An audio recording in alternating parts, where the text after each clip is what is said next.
Hi. Many people quietly carry a painful question inside themselves. Why do I feel like I'm too much for people? Maybe you notice it when you're sharing something important. You start talking, but then partway through, you feel a sudden urge to pull back. And you might think, maybe I'm talking too much. Maybe this is too emotional. Maybe I should just keep this to myself. Sometimes this feeling shows up even before you speak, and you might hesitate to express what you're feeling. You might minimize your needs.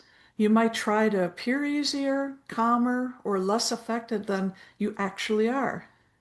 And then over time, that internal message can become very familiar, such as, I'm too much, too emotional, too sensitive, too intense, too needy. But in many cases, this belief didn't begin with you. It often develops in environments where emotional expression was not always welcomed or understood. Hi, everyone. I'm Janine Naus, your grief and trauma relief specialist, and I'm really glad you're here with me today, whether you're joining me live or watching the replay. So, in today's Healing Step session, we're going to explore why many trauma survivors develop the feeling of being too much, how emotional expression can become associated with rejection, and how to begin rebuilding safety around being seen and heard in relationships. Now, to understand where this pattern develops, we first need to look at how emotional expression is received in early relationships. Now, for many people who carry the belief that they are too much, the nervous system learned this message gradually through relational experiences. For instance, as children, we naturally express emotions openly. We cry when we're hurt. We ask questions. We seek comfort. We express excitement, frustration, sadness, and joy. But in some environments, those emotional expressions were not always met with understanding. Perhaps our caregivers were overwhelmed themselves. Perhaps emotions were dismissed or minimized.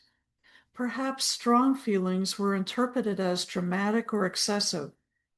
And a child may hear phrases such as, you're too sensitive, you're overreacting, calm down, you're making this a bigger deal than it is. Even when these responses are not intended to harm, the nervous system begins forming conclusions. And a child may quietly interpret these moments as, my feelings are too big. My reactions are too intense.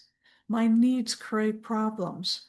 And then over time, the nervous system adapts in order to protect connection. And instead of expressing emotions fully, the child can begin to reduce them. They may hold back tears. They may stop asking for reassurance. They may become the one who tries not to create waves in relationships. And this adaptation helps relationships remain stable in the moment. But the internal message remains. Parts of me are too much. And that message can follow someone in adult relationships, which brings us to the next layer of this pattern: how emotional expression can become associated with rejection. Once the nervous system learns that emotional expression can cause discomfort in relationships, something subtle begins to change. Being seen fully can start to feel risky, and instead of sharing openly, the mind may begin scanning for signs that someone else is becoming overwhelmed or uninterested. And you might notice yourself watching the other person's reaction closely. Are they losing interest? Do they look uncomfortable? Did I say too much? This constant monitoring can lead to a pattern where someone begins adjusting themselves in real time during conversations, and they may soften their emotions, shorten their stories, change the subject quickly, or laugh things off before they become too serious. And then over time, this can create a painful internal conflict.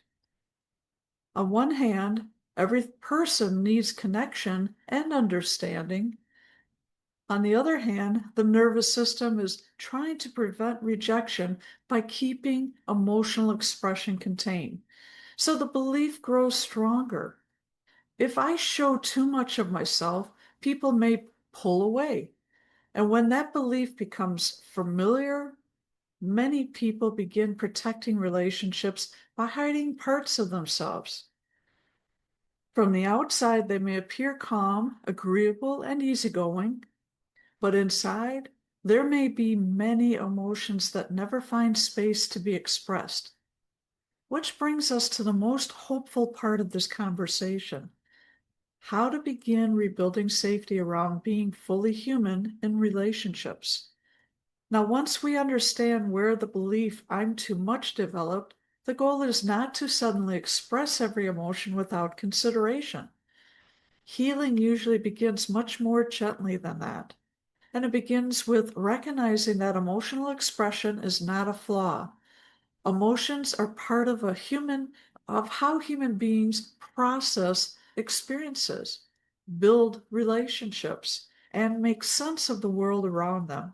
And when the nervous system learned that emotions created tension in the past, it adapted by becoming cautious. And that caution made sense at the time. But as adults, we begin creating new experiences where emotional expression is met with understanding rather than dismissal. This often starts in small ways, perhaps sharing a feeling with someone you trust, perhaps allowing yourself to express disappointment or frustration without immediately minimizing it. And each time the nervous system experiences emotional expression without a rejection, something begins to shift.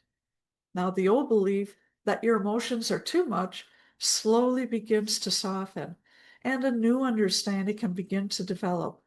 Your emotions are not too much. They are information about what matters to you, what hurts, and what needs care. Healthy relationships have space for emotional honesty, and they include both listening and understanding.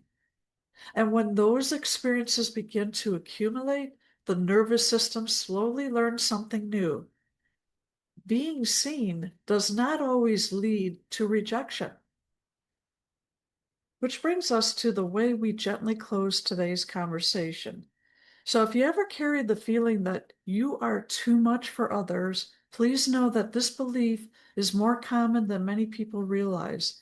Often it developed as the nervous system's way of protecting relationships when emotional expression was not always welcomed or understood.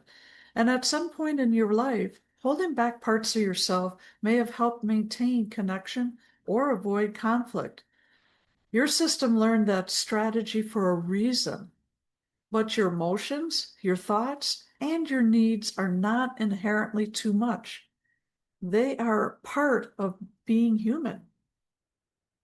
I want to thank you for joining me in today's Healing Step session and for taking a few minutes to explore something many people carry quietly. Now, if this conversation brought recognition for you, even in a small way, that awareness matters. And if you ever like a calm, private space to explore patterns of this more deeply, I offer healing clarity sessions. And these are gentle one-on-one conversations.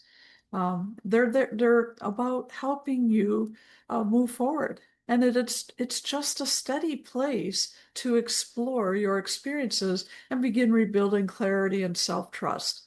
So there's no urgency and no pressure, just support when you feel ready. And remember this: you're not too much. Your experiences and emotions deserve space to be heard. I want to thank you so much for joining me today. I hope you have a wonderful day. Thank you. Bye bye.